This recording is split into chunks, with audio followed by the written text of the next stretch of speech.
আধুনিক শহুরে জীবনে ওজন নিয়ন্ত্রণ নিঃসন্দেহে বেশ বড় এক চ্যালেঞ্জ।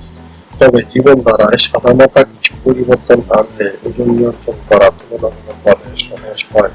যারা দিনভর ব্যস্ত থাকেন নানা কাজে, তারা রাতের আয়েশি সময়টা ইতিবাচকভাবে কাজে লাগিয়ে ওজন কমাতে পারেন সহজে।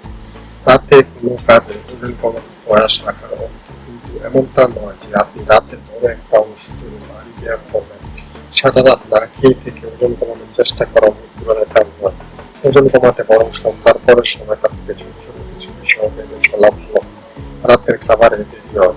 রাতের খাবার হজম হওয়ার আগেই যদি আপনি শুরু করেন, তাহলে তা থেকে পাওয়া বেশিরভাগই আপনাদের সুনিশ্চিত থেকে যাবে।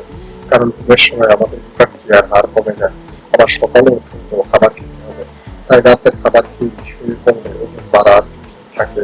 শোয়ার ২-৩ ঘন্টা আগে খাওয়া শেষ করা ভালো। আর অবশ্যই রাতে কম তেলযুক্ত খাবার খাওয়া উত্তম। দাঁত পরিষ্কার করুন, খাওয়ার পর দাঁত ব্রাশ করুন, ডেন্টাল ফ্লস ব্যবহার করুন। তাহলে হঠাৎ কিছু খেতে ইচ্ছা হলেও নিজেকে দমন করা সহজ হবে। এভাবে বাড়তি কেন্দ্রিক গ্রহণের ঝুঁকি কমবে। টক জাতীয় খাবার খেলে অবশ্য দাঁতের সুরক্ষার জন্য অন্তত ১ ঘন্টা পর দাঁত পরিষ্কার করতে হয়।